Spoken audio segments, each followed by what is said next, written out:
Buenos amigos, vamos a esperar un minuto mientras configuro el resto de los programas. Bienvenidos a todos, bienvenidos todos. Gracias por estar allí, les agradezco que inviten a sus seguidores.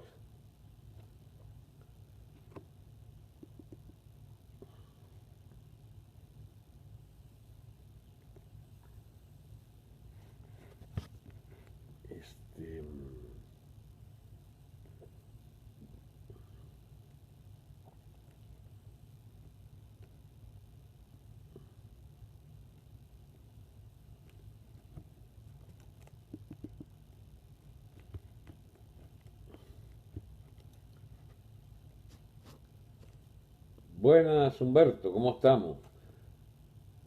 ¿Puedes por favor invitar a tus seguidores, Humberto? No sé si lo hiciste ya. Por ahí debe estar el amigo también Potente Lobo y Phantom. Ahí están los asturianos. Bienvenidos. Posicha también está allí, Taribanel. Ya lo hice, Humberto. Ok. Humberto, ¿tú puedes chequearme por favor si el Facebook está funcionando? Parece que sí.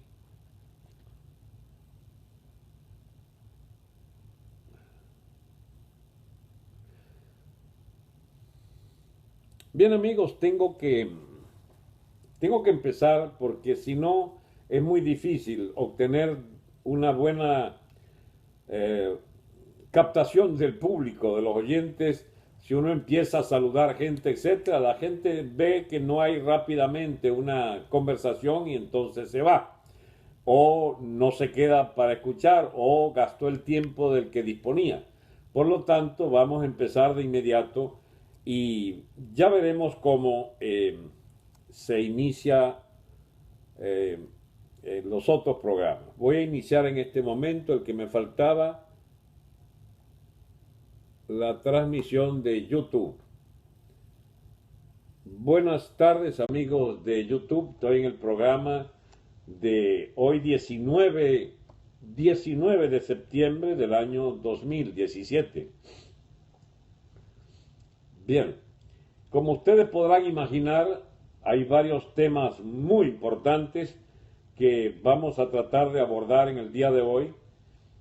El tema de los grandes temas es, por supuesto, el discurso de Trump, la reunión con varios presidentes de América Latina y particularmente teniendo al colombiano enfrente, escoltado por su equipo del vicepresidente, el secretario de Estado Tillerson y otros funcionarios, altos funcionarios, y teniendo enfrente entonces a varios presidentes como Santos, Temer de Brasil, el Kuczynski de Perú, y también habían otros altos funcionarios, como el vicepresidente argentino, etc. Había conversado el día anterior, anteayer, con el presidente francés Emmanuel Macron y con Netanyahu, que por cierto andaba también por América Latina y hoy estuvo en la Asamblea General. ¿Qué andan tramando los de la diplomacia norteamericana y los gobiernos de América del Sur? Santos una vez más hizo patente que América Latina no comparte una intervención armada. Empecé a creer seriamente que sí viene una intervención armada, porque lo que están tratando es de alinear en su demagogia habitual los distintos gobiernos como no verse comprometidos con una línea dura de actuación contra el gobierno liquidador de país, que es el gobierno madurista. Eso no es ni socialismo ni es nada. Ese es un gobierno de ampones delincuentes que sencillamente han pulverizado el Estado venezolano, ellos mismos, y lo que quede de ese Estado hay que eliminarlo, porque es un Estado definitivamente ajeno a la nación venezolana y a los intereses históricos de su pueblo, de su nación. Y bien, ¿qué puede esperarse de la comunidad internacional? Ahora todo. Amigos, una primera conclusión: no hemos sido capaces de quitarnos este gobierno de encima.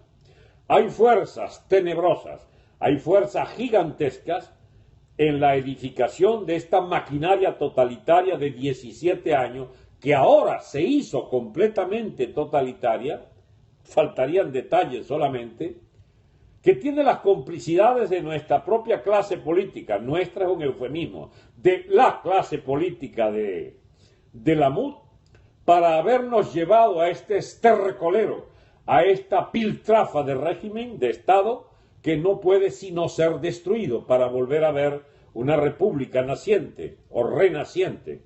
Y bien, ¿podemos liquidarlo solos? El país ya dio lo que podía dar, quizás, en tiempos de paz.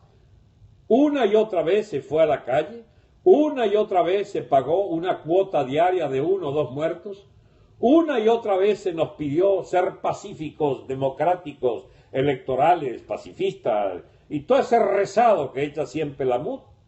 Una y otra vez se nos pidió ir a la calle, pero marcharnos a las 2 de la tarde. Se nos pidió ya con la administración guevarita.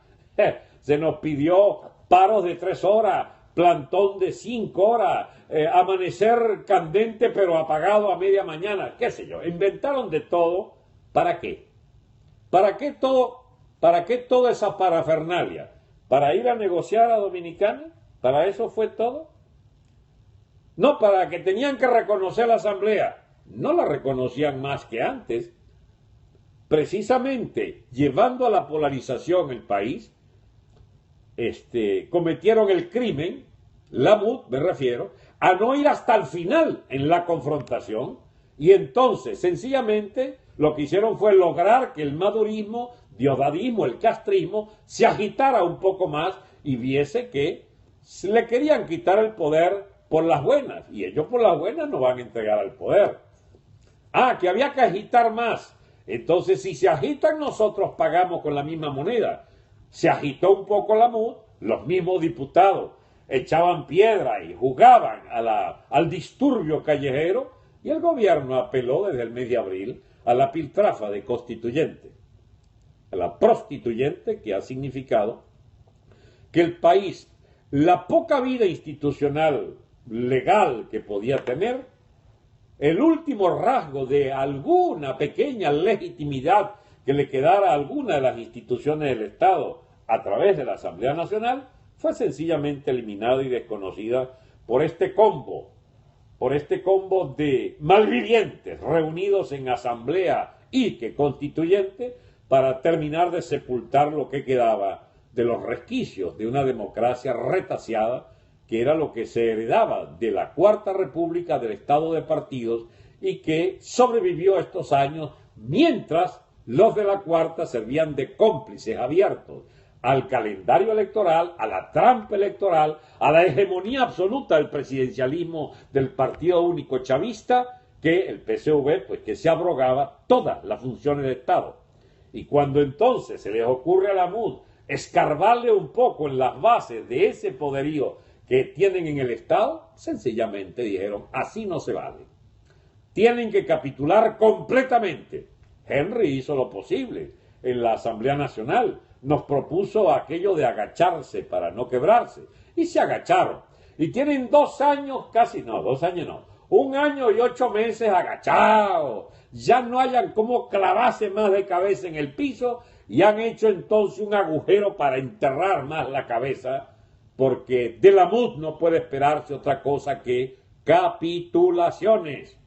Alguien puede ponerse disgustado, puede disgustarse por lo que yo dije.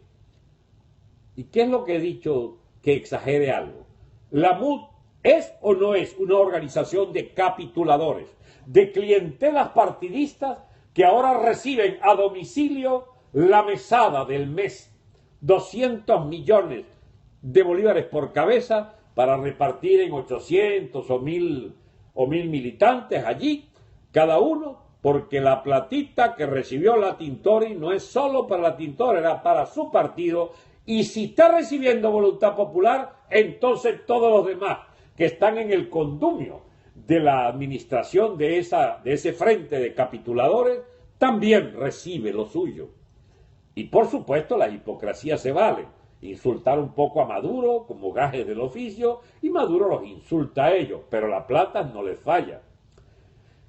Siguen viajando, siguen embaucándonos, representando a Venezuela ante la comunidad internacional, y ya se orientarán pues a la negativa, a que el país no puede ser intervenido, ni la intervención militar es tolerada, ni ningún gobierno puede hacer lo que nos toca hacer soberanamente a los venezolanos. Ese será el discurso del gobierno y de la MUD.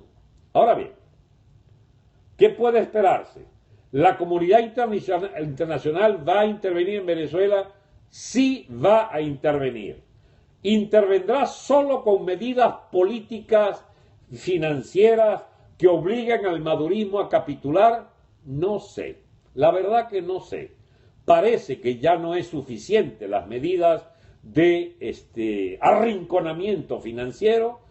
No sé, habría que ver si Estados Unidos o la comunidad internacional le tira algo a los lambucios castristas cubanos para entonces que ellos autoricen pues, a este gobierno delegado del totalitarismo cubano, que entonces acepten. ¿Pero qué aceptaría? Vamos a suponer que bajo la presión de la comunidad internacional el chavismo, madurismo, el castrismo acepte aflojar un poco el nudo de ahorcado que le tienen al pueblo venezolano. ¿Qué es lo que pueden ceder? ¿Saben lo único que pueden ceder? Que siga este mismo régimen. Es lo único que pueden. ¿Y pueden hacerlo? Claro que pueden hacerlo. Para esa hipótesis que juega la MUD, a saber, que se afloje un poco al gobierno. Por eso son fanáticos de no pedir sanciones y de rogar para que no haya sanciones económicas, porque es que el chavismo puede seguir existiendo siempre y cuando no colapse el Estado y no colapse el país. ¿Y para qué quiere la MUD que no colapse el Estado y el país? Bien, porque ellos necesitan seguir siendo parte de este régimen político. Pero usted no estará exagerando, podría decirme alguien. No, no exagero. Tienen 18 años con este régimen y quieren otros 18 más.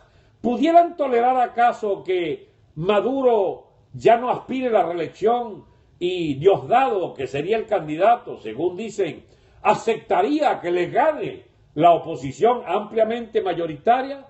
Puede ser que sí lo acepten, para lo cual hay que esperar un año y pico, por lo menos un año, porque esas elecciones no las van a adelantar más allá de 2 o 3 meses. Hablo las elecciones de la Constitución, como reza la Constitución, que debería hacerse esas elecciones en diciembre del 18, pues la pueden quizás traer hasta octubre, septiembre, octubre, dentro de un año. Y bien, ¿podría entonces Maduro no aspirar a la reelección y aspirar entonces que se elija a Diosdado?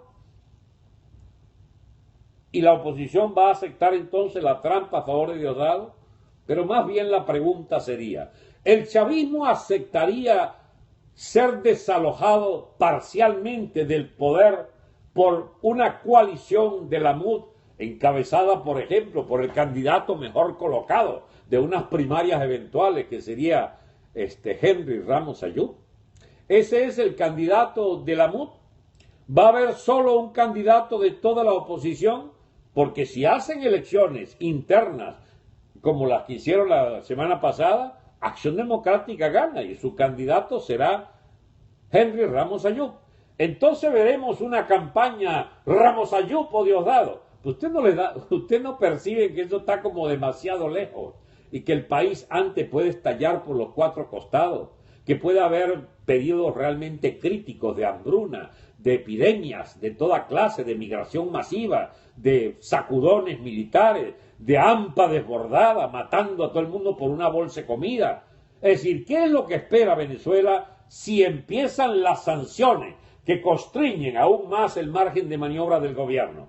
¿Pueden acaso pensar que esto tiene un año más de vida para el gran operativo de la MUD con Henry a la cabeza contra Diosdado, candidateado por el PSV para esas elecciones presidenciales?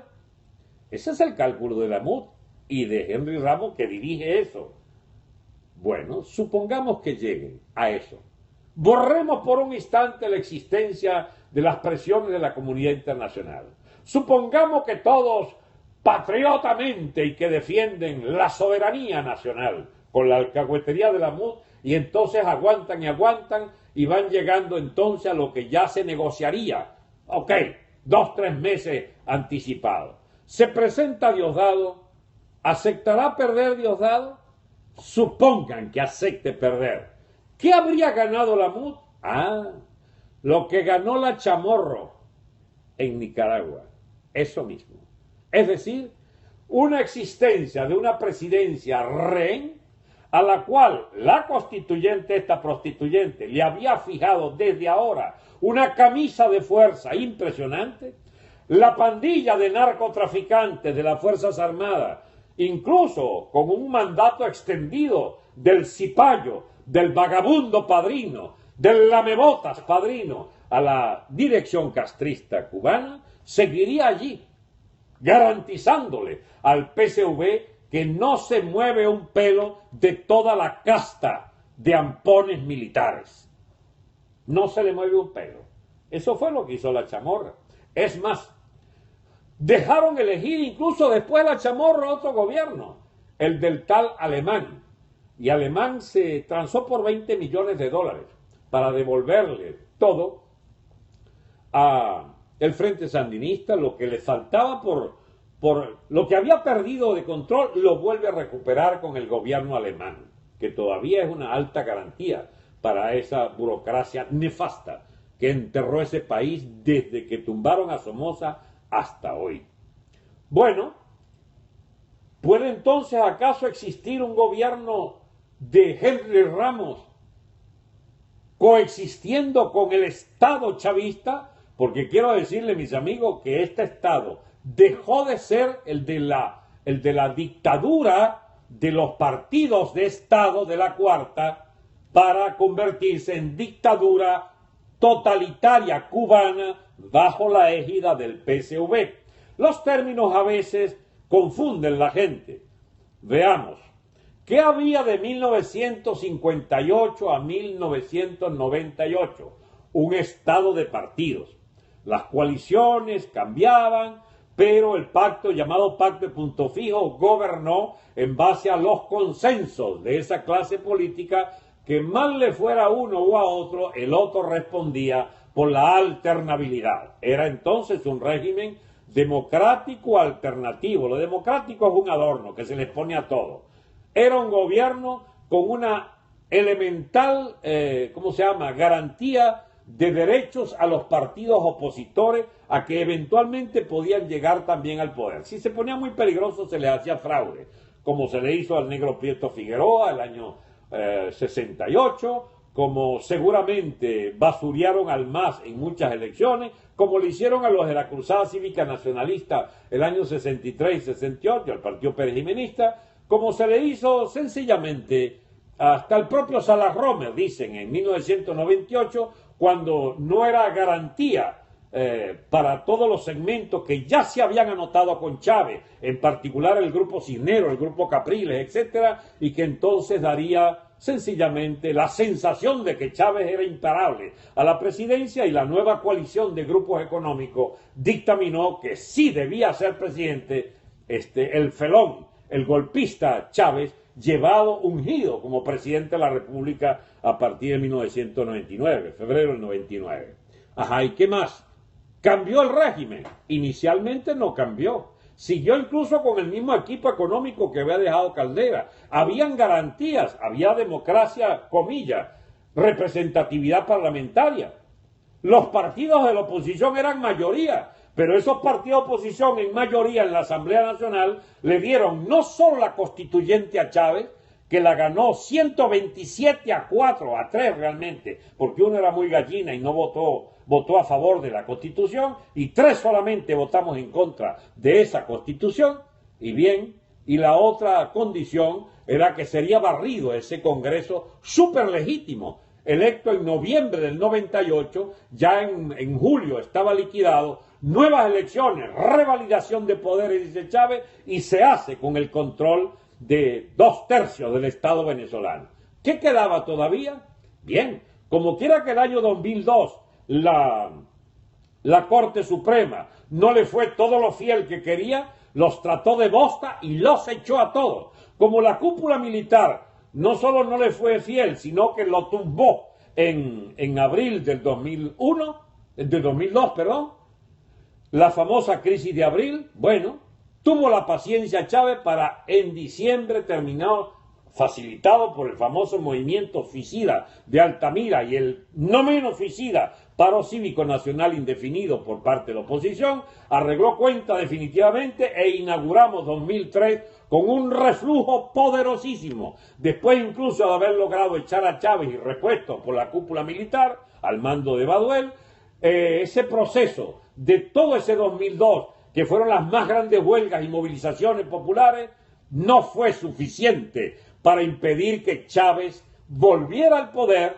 controlara todo, tuviera enormes ingresos petroleros que le permitió armar su clientela poderosa y traernos hasta que se murió, porque si no se hubiera muerto todavía estuviera allí, con normas mucho más astutas que este paniaguado de Maduro y esta pandilla de locos de Diosdado que han arriesgado todo. Lo que les dejó Chávez, ese capital, lo han malbaratado. ¿Acaso a Chávez le hubiera ido mejor? No creo, porque Chávez podía ser muy vivo y muy astuto, pero lo que no podía era pelear contra su propia torta histórica que había acabado con la economía, había acabado con los equilibrios sociales y había pretendido erigir un Estado, pero por lo menos tenía la capacidad de retracción. El tipo maniobraba. Él pierde, por ejemplo, la reforma y dice que fue una victoria pírrica de mierda la que obtuvo la oposición y entonces se queda, pero por la vía de las habilitantes seguía insistiendo en sus medidas. Era un Estado ya putrefacto, ya había logrado 8/10 partes de la gangrena chavista en el Estado venezolano para convertirlo en un Estado de partido único, sustituyendo el Estado de varios partidos, de la coalición de la partidocracia. De la cuarta se pasa a la partidocracia con una clara hegemonía de partido único del PSV. ¿Y dónde estamos hoy? Bueno, que Maduro tiene 4 años desmantelando los resquicios de aquello que quedó del acuerdo de élites e imponiendo que se desarrollaba solamente la purulenta boliburguesía. Solo serían aceptados los que capitularan abiertamente. Solo seguirían haciendo dinero los grandes boliburgueses de la banca privada y los bolichicos que juraran lealtad absoluta a la hegemonía sin discusión del chavismo en el poder. Y ahí entra la MUD como factor fundamental y entra Capriles como factor sin igual para garantizar la capitulación ante la propia elección de Maduro. Pero faltaba flexibilidad en aquello, faltaban nuevos liderazgos, aún no estaba listo Acción Democrática, recuperado tras las inalcanzables cifras de capitulaciones del Caprilito y de la gente Primero Justicia. Resurge AD y sobre todo surge un polo contestatario al calor de las movilizaciones del año 14, febrero a julio, pero esa organización que salió nació con sífilis política, nació con el SIDA, de que le miente a la juventud, le miente diciendo que son lo opuesto, cuando son parte absolutamente visible del mismo mecanismo de estado de partidos que los llevó a ellos a ser parte de aquella primera etapa del régimen. El sacrificio de Leopoldo era lo que había que pagar, Leopoldo lo pagó, y su esposa, en plan de dirigente alternativa o por persona interpuesta, digamos sucedánea del propio Leopoldo, hace campañas tras campaña para garantizar que la figura de Leopoldo seguía siendo primigenia, la más importante y decisiva en estas luchas por fabricar una nueva vanguardia. ¿Para qué? Para esto que han logrado: embaucar otra vez la vanguardia detrás de la MUD. Todos ahora en torno a Henry Ramos, pero falta alguien en esa coalición. Los sectores que ya han tomado conciencia de que esta mugre de política de la MUD solo nos reserva ir al fracaso, fracaso tras fracaso, traiciones tras traiciones. ¿Y qué hacen entonces? empiezan a hacer remolones y a exigir no solo llevarlos a la calle, que los lograron llevar a la calle, sino que una vez en la calle, mis amigos, había que lograr traicionar todo a nombre de todo, nada más complicado que traicionar un movimiento de ascenso callejero, porque tenían que meterse al ascenso callejero y se metieron. No les importó, tragaron gases, es decir, obtuvieron autoridad moral para decirle a la vanguardia de decenas de miles de jóvenes que peleaban para derrotar y echar abajo la dictadura. Los lograron convencer, siendo ellos parte de esa vanguardia. Ahora hay que echar para atrás porque hay que volver a negociar y a buscar el poder por la vía electoral constitucional, por la vía pacífica, por la vía de la negociación. Y vuelve todo al punto muerto donde estábamos hace 3 años, donde estábamos hace 1 año, donde no estábamos en los últimos 3, 4 meses, donde todo era posible, todo era la inminencia del colapso del régimen, y vuelven otra vez a la andada a darle oxígeno. Pero, dirían mucha gente de muy buena fe y muy bien intencionada, esto no se queda así. Vamos a constituir un polo alternativo, solo que no se construyen diferente a la MUD, porque se dice que todo el que quiera puede estar en ese frente. Me estoy refiriendo, por supuesto, a la muy buena gente de Soy Venezuela. Esos son muy buena gente. Yo acabo de oír, incluso antes de hacer este programa, a un portavoz del partido de María Corina, que María Corina, un poco jugando a que el otro diga lo que ella puede decirlo de otra manera, le dice, ¿qué se necesita para ser miembro de Vente Venezuela? Y el tipo se arma pues de toda una sabiduría y responde, amar a Venezuela.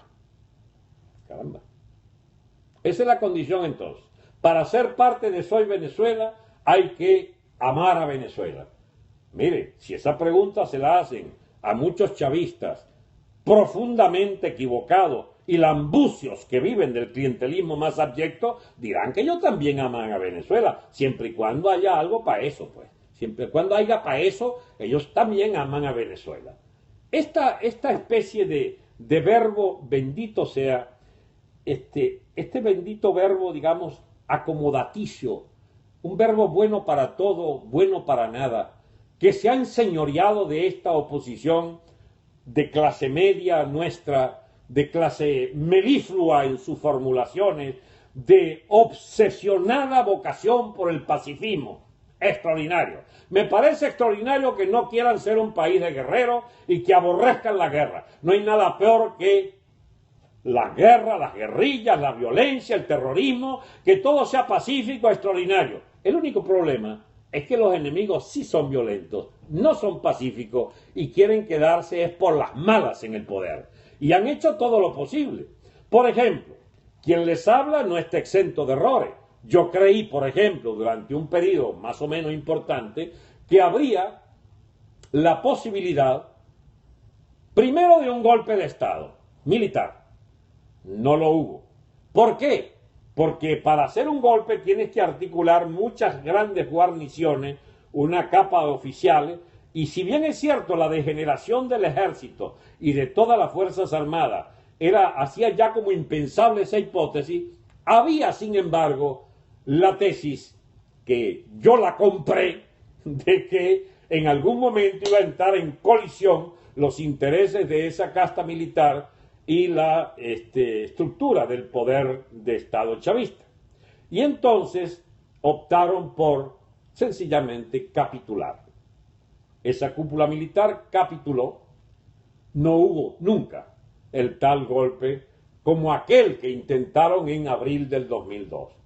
Bien, entonces propuse una tesis que nunca supe cuán seguida o cuán aceptada fue en las propias fuerzas militares, de que había que marchar a lo que llamé una ruptura militar, es decir, desprender un gran sector y, por supuesto, tenían que ir a la colisión con el otro sector para rescatar las Fuerzas Armadas, rescatarlas, sí, y expulsando, por supuesto, toda la mugre, toda la digamos, desfachatada y antipatriótica y antinacional mafia militar de narcosoles, etcétera, y los contrabandistas y los enriquecidos a granel que hay allí, para entonces salvar la institución mediante una regeneración que tenía que hacerse sobre la base de la amputación de un sector importante de esa oficialidad corrupta. La ruptura militar, amigos, tampoco fue posible.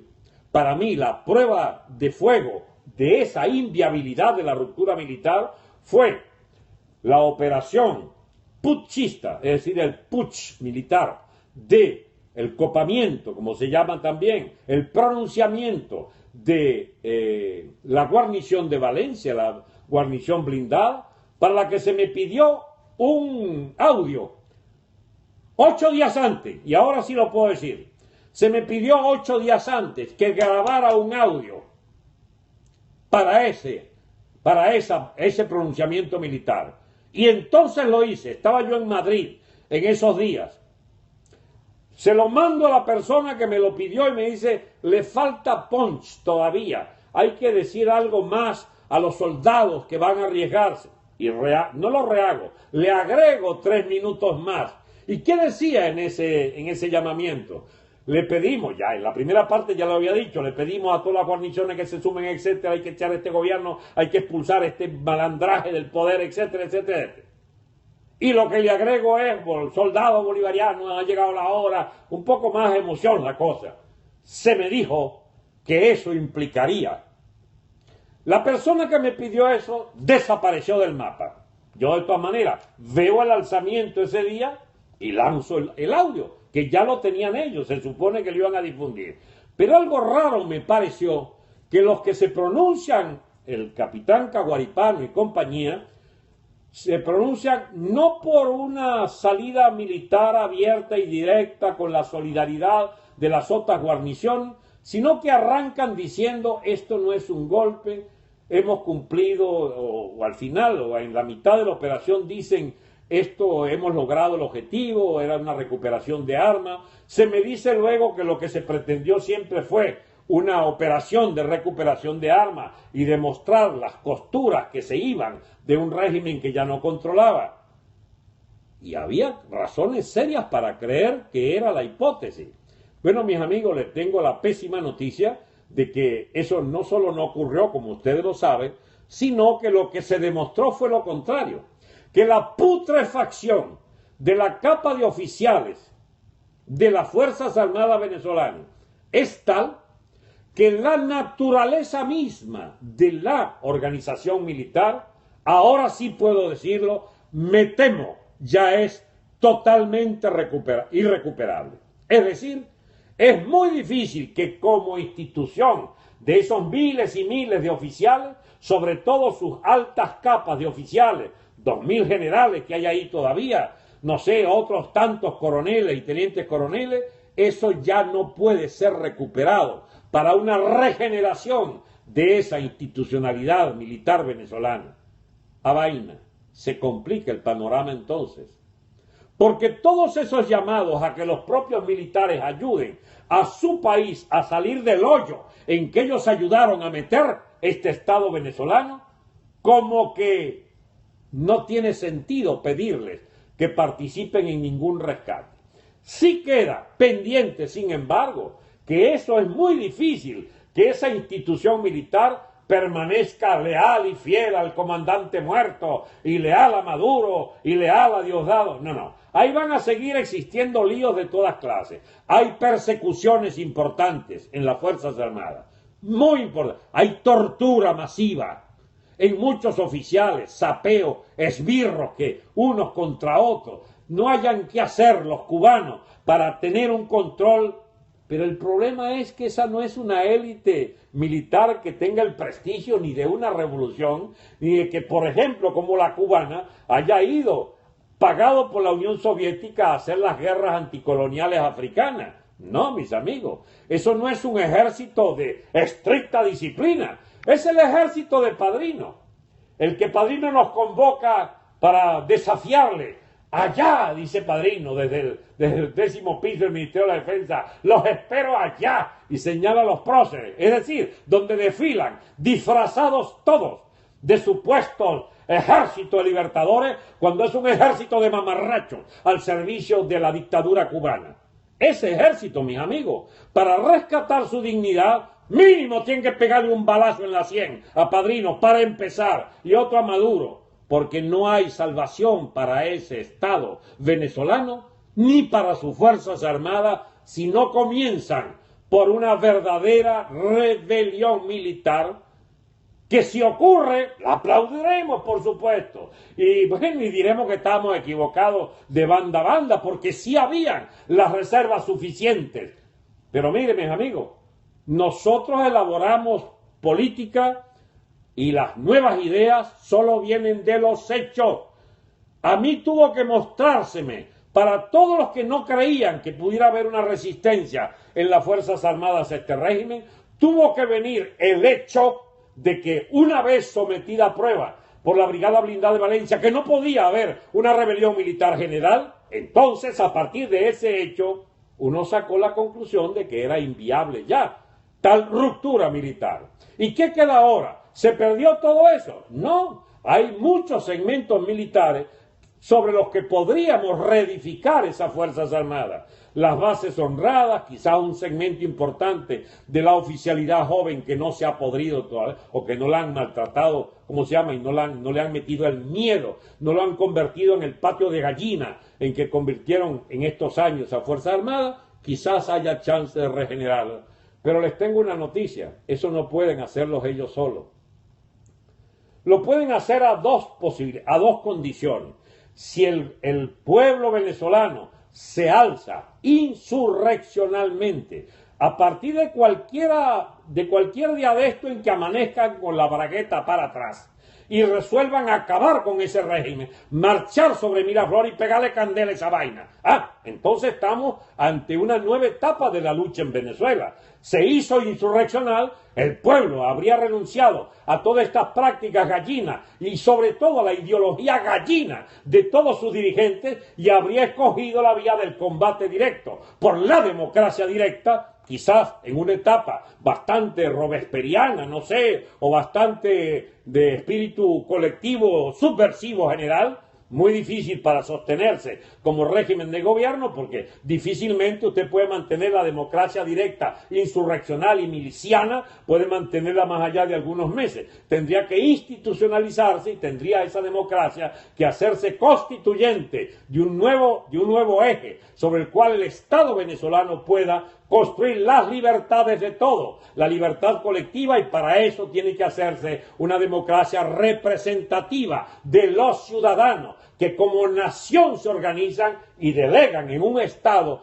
que ya no es la cárcel de la nación, sino el instrumento de la nación para la gobernabilidad concreta, la economía, el aparato escolar, etcétera, etcétera. En los militares y la diplomacia y todo lo que sea necesario, se construiría entonces sobre una verdadera democracia representativa donde los ciudadanos delegan el poder en ese cuerpo de diputados iguales iguales en privilegios de representación ante toda la nación. Pero eso es otra cosa que le he explicado en otras oportunidades y habrá que explicarla hoy una y otra vez. Por ahora lo que me interesa retener es que no hay viabilidad, a no ser que nos sorprenda el pueblo venezolano con una fuerza que no le conocemos todavía, de una vocación insurreccional imparable, hasta no dejar piedra sobre piedra ni del Estado, ni de las Fuerzas Armadas, ni de la clase política.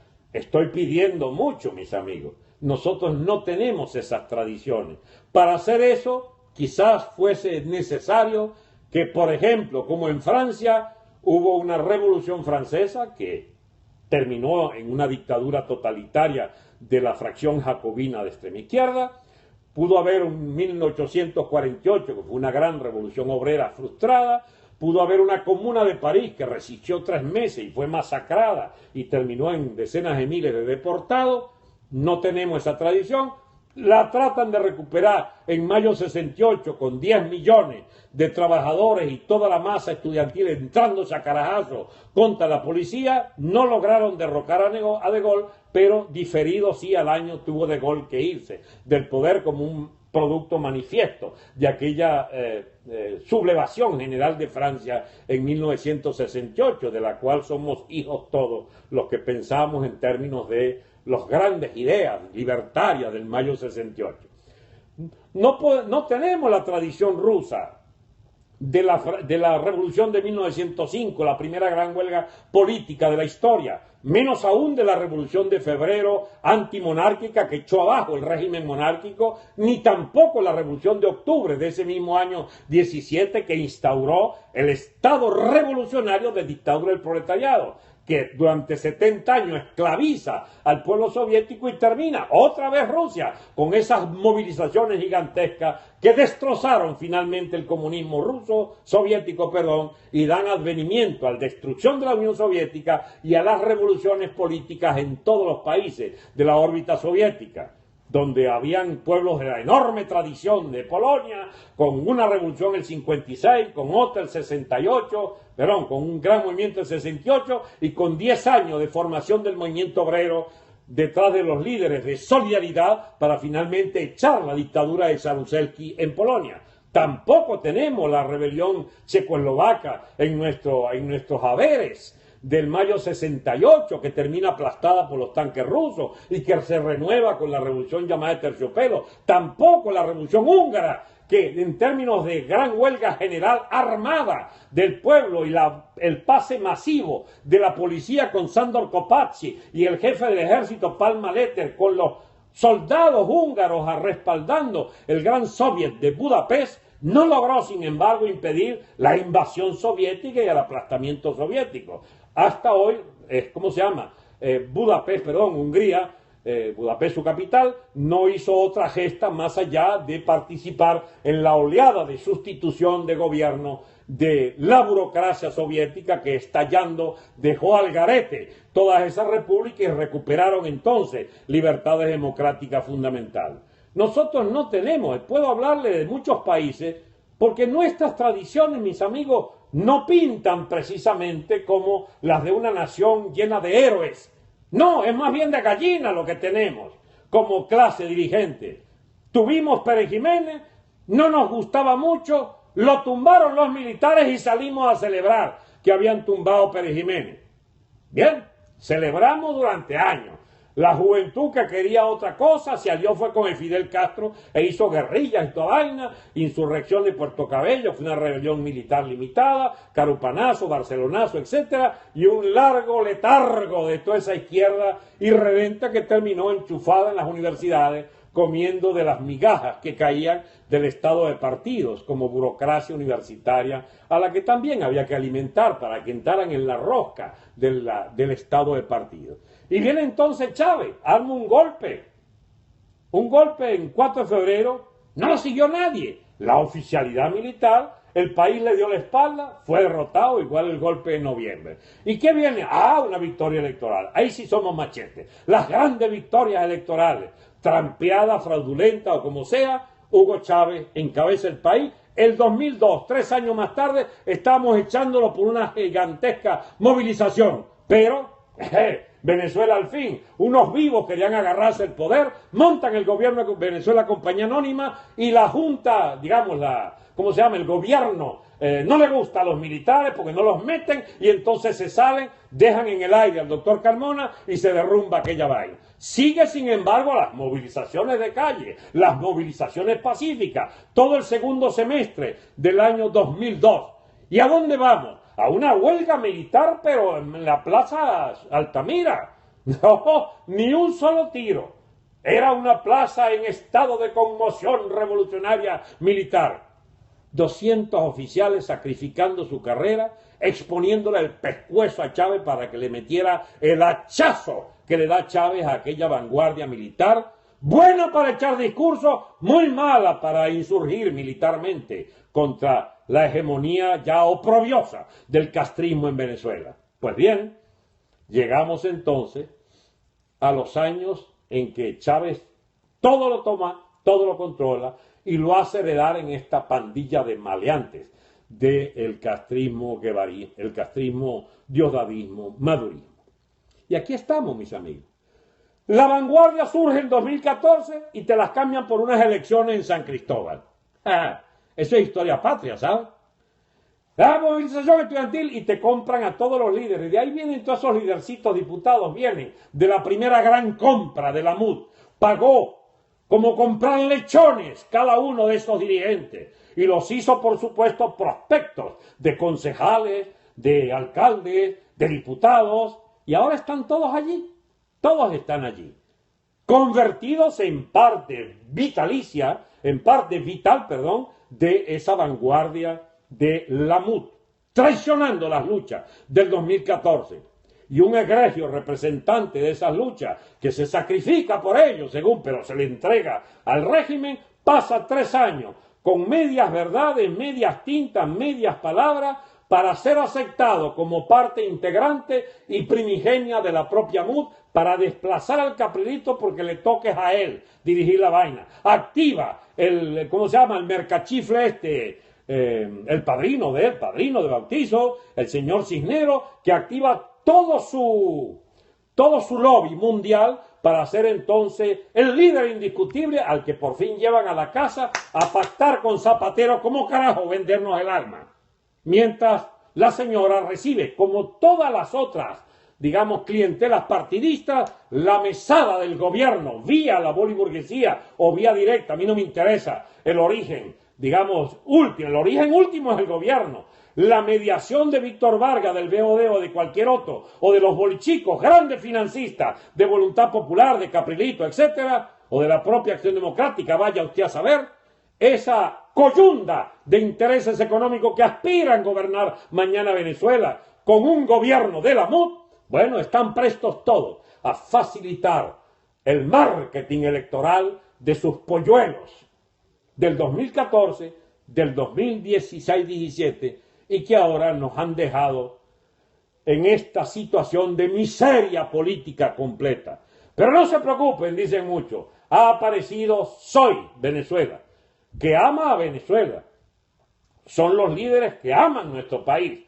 Y se empieza a sumar una cantidad de gente buena y noble, de gente honorable, de gente honrada, con un pequeño problema, la indefinición política como estatuto fundamental. Sí, están contra la dictadura. Sería el colmo que no estuvieran con la dictadura. Quisieran ver desaparecer a Maduro, me parece muy bien. Ya proponer derrocarlo, no, pero terminar la dictadura, todo eso está bien. Pero eso de abstenerse en el voto no va con ellos, no va con ellos. No aceptan que haya que abstenerse. ¿Por qué será? De una vez lo digo, no me acusen, por favor, de lo que nadie puede acusarme, de que no he logrado retener mis argumentos, incluso muy sólidos, para juzgar la conducta de los que en Venezuela, con condiciones dificilísimas de militancia, están obligados a conservar una prudencia de lenguaje. Yo comparto que en Venezuela no se arriesgue nadie a tener el mismo lenguaje que yo puedo tener porque estoy fuera del país. Yo no asumo ningún riesgo. Ellos asumirían un gran riesgo, casi suicida, si dijeran lo que yo digo. Pero el hecho de que no puedan decir lo que yo digo no les obliga también a no decir lo que deberían decir. Por ejemplo, mis amigos, se fue la comunicación de espero que no se haya ido,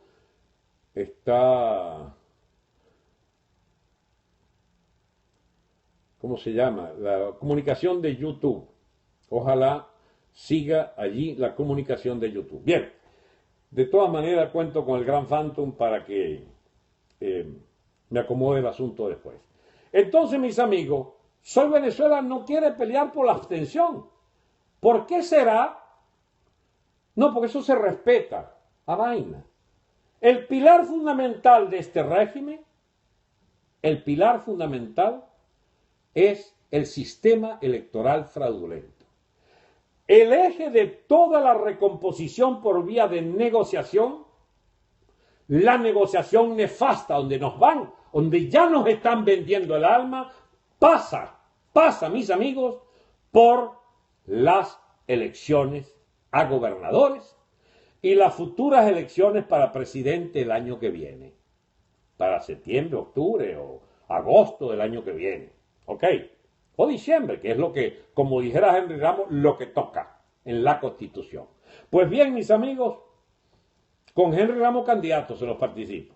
Pues bien, mis amigos, Soy Venezuela no quiere pronunciarse y yo sinceramente creo que es porque está bien. No le gusta este patio de gallinas de la MUD, no le gustan sus trampas habituales, no le gustan las triquiñuelas de Acción Democrática para quedarse con el grueso de las candidaturas regionales. Es una competencia de clientelas en la cual ninguno de los pertenecientes tiene una fuerza clientelar como para disputarle a Henry Ramos y a Primero Justicia, con esa ausencia de principio que lo caracteriza, para cogerse las representaciones regionales. No tienen cuero para esas peleas intestinas. Entonces es lógico que no vayan a las elecciones, a las primarias, pero no dicen que no haya que votar para elegir, por ejemplo, a García allí en, ¿cómo se llama?, en el estado de Aragua, o quizás a Rosales, que habiendo perdido, sin embargo, insista en elegirse gobernador del Zulia. No sé, eso está lleno de trapisonda. Y no seré yo quien me meta en ese berenjenal, porque para mí como quedó claro que esas elecciones son un pilar del régimen y los que participen en esas elecciones ayudan a sostener el régimen. Soy Venezuela dice, respecto a esas elecciones, no fumo. Es decir, nadie le está preguntando si fuman o no.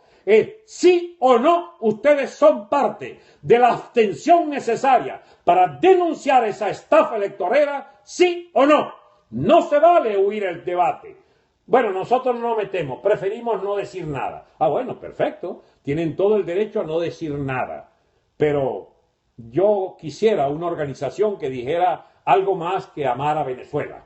Porque la amamos, está bien, todos podemos amarla. Pero ¿cuál es la política de amar a Venezuela hoy? Sino la denuncia de esa mugrienta consulta electoral de la MUD para escoger los más traficantes de todos, que serán los que aspiren a que Maduro le dé la carta de buena conducta, para entonces ser esbirros de este Estado centralista del madurismo, diosdadismo, en plena putrefacción.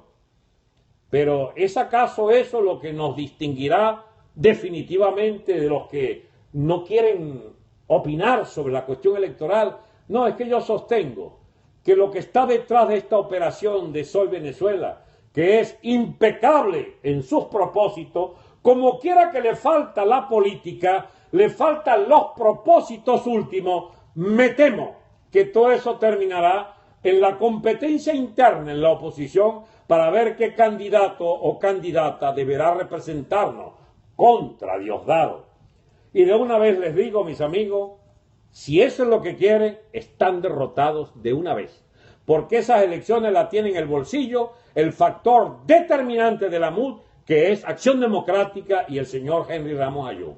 De manera que los que quieran o las que quieran participar de esas consultas internas de las primarias, no se hagan ilusiones en que pueden ganarle a la mentalidad clientelar, al utilitarismo típico de las clientelas políticas y a los que habrían hecho gala de una soberana capacidad de maniobra y de resistencia y de adaptación a la trampa política, de sostenerse dentro de los rigores de este régimen político para al final cobrar como clientela privilegiada. Los que se metan en la vaina electoral de la MUD están liquidados de una vez, porque la MUD gobernará la oposición como se negó a gobernar el país.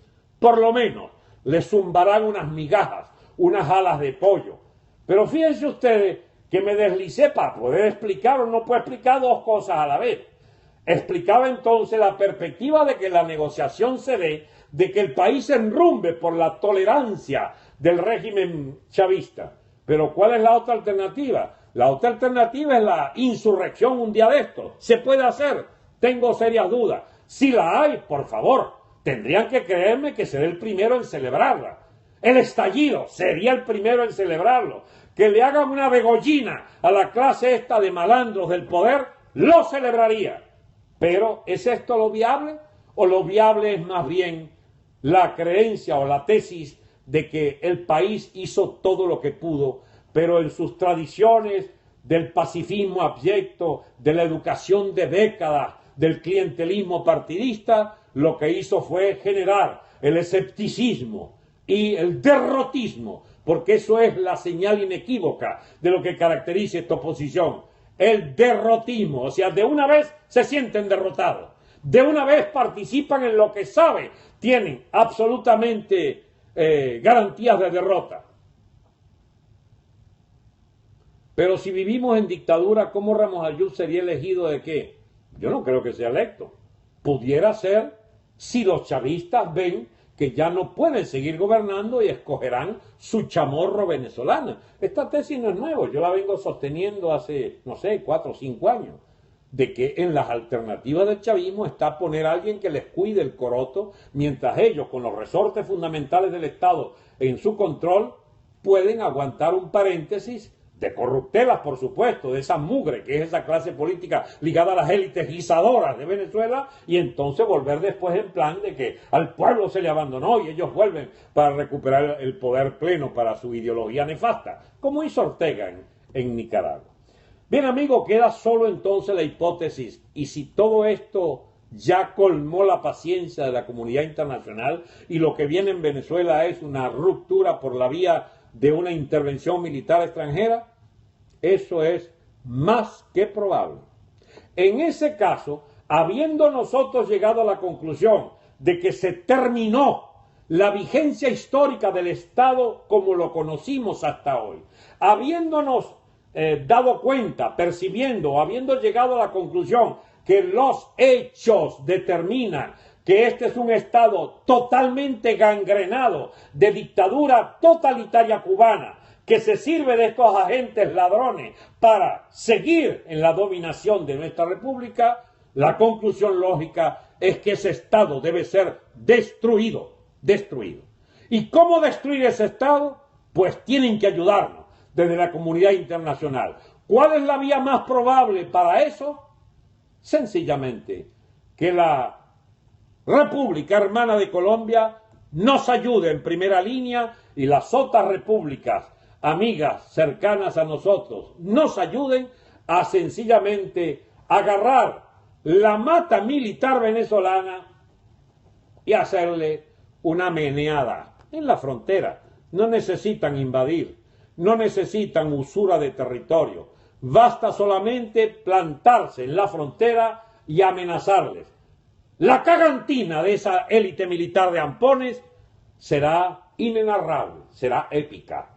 El curillo que le tienen a las verdaderas confrontaciones armadas, mientras no sea golpear muchachos y caerle a matracazo en un calabozo a un digno oficial, cuando sea que tienen que enfrentar a otro ejército o que dejen el sitio nada más con algún misil de algún país amigo, amigos, otro va a cantar en esas supuestas discursos patrioteros del tal Padrino López y Maduro y Diosdado. Aquí viene una solución militar extranjera y nosotros tenemos que decir que esa solución militar extranjera es lo único que quedó como solución final, dada la incapacidad congénita de la clase política venezolana para haber logrado, aún teniendo el apoyo de la población, para no hacer otra cosa distinta a capitular y a traicionar año tras año, durante 17 años cumplidos que tienen estos sinvergüenzas a la cabeza de la oposición venezolana. Pues bien, mis amigos, hay que prepararse para ese desideratum de la situación. Esto va por un tubo a las soluciones que corresponden a la comunidad internacional y nosotros sí somos partidarios de ver qué hay que hacer para que nuestro país pueda renacer de su ceniza, porque el Estado destruido no significa la destrucción de la nación. La nación venezolana está entera en su juventud heroica. La juventud venezolana puede y deberá todavía guiar grandes luchas de solidaridad militante para recomponer el edificio social bajo sus nobles tareas de efectiva participación ciudadana. Necesitamos una ciudadanía activa que signifique que la sociedad civil vuelva por su fuero, detrás de un nuevo liderazgo, capaz de proponernos, además de amar a Venezuela,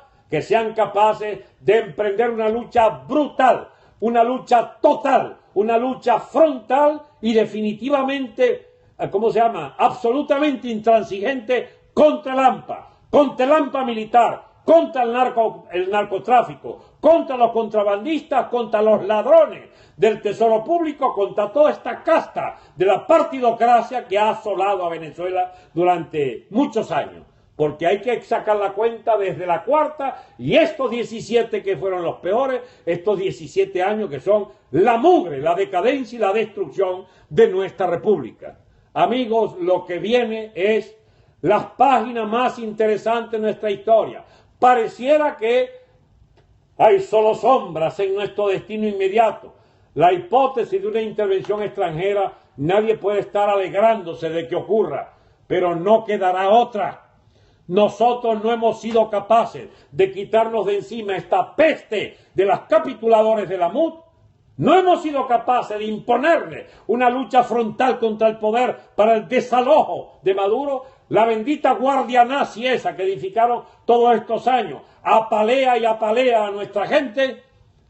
Y definitivamente estos guardias necesitan unos enemigos de la calidad que puedan ser, que de allá para acá, cuando ellos zumben el plomo de allá para acá, se les zumbe un plomo igual o 10 veces peor de aquí para allá, porque esto se resuelve a piedra, plomo y candela.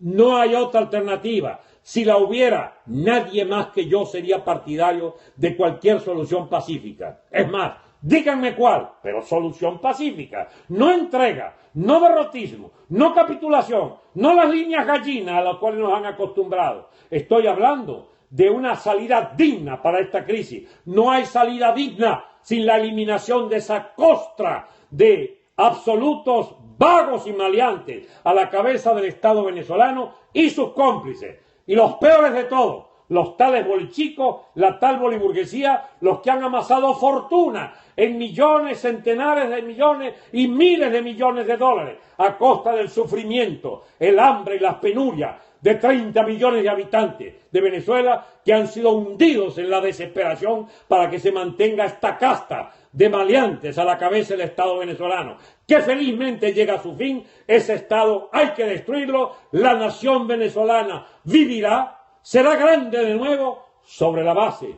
de edificar un nuevo Estado, un Estado de libertad colectiva, un Estado que se corresponda a los más grandes anhelos de la nación venezolana, que deberá edificar una verdadera democracia representativa, una verdadera institucionalidad con separación plena de poderes que nos permita reemprender el camino hacia procesos civilizatorios cada vez más de mayores y mayores cumbres que nadie nos puede impedir de lograr, a condición de que extirpemos la maligna costumbre de acomodarse los clientes de las roscas partidistas a costa del sufrimiento de la grande mayoría. Fuera la élite política gobernante, abajo esta mugre de dictadores de pacotilla, abajo los conchupantes de esa oposición de irresponsables, de viajeros impenitentes, donde van a vendernos el alma en todas esas conversaciones. Queremos una organización nueva del Estado y de la República. Queremos la libertad colectiva, la libertad de todos. Queremos un gobierno fuerte que inicie un proceso constituyente sostenido que permita la reedificación de la sociedad venezolana, de su tejido social, de su economía de mercado y su estado de plenas libertades. Esa es mi más profunda aspiración. Hasta otro día, mis amigos.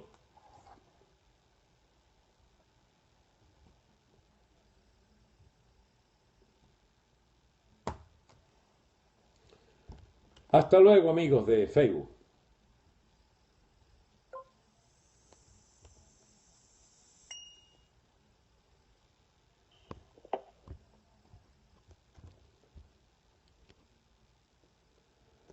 Bueno, mis amigos de Periscope, creo que no tengo más nada que decirles, agradeciéndoles su presencia aquí. Me imagino, porque así me lo prometió, que iba a escuchar este programa a mi amigo García Trevijano. Voy a hablar con él a ver qué le parecieron estas propuestas de reflexión. Y también quiero invitarlos de una vez para un programa que tendré con él por vía de, de YouTube. Perdón, sí, de YouTube creo que será lo que graba esto. Es por Skype, pero el jueves a la 1 de la tarde. Yo no sé si eso se va a transmitir en directo, pero haré un programa con él sobre Venezuela. Recuerden que hay una nueva tarea, el MC, el Movimiento Ciudadano por la República Constitucional de España, tiene la nueva tarea de lanzarse a la batalla política por la unidad de España para evitar y derrotar la secesión de Cataluña, y en Venezuela, que es la otra gran tarea que se tiene asignado el amigo Trevijano, es ayudarnos al logro de la libertad colectiva en Venezuela. Ha sido un placer.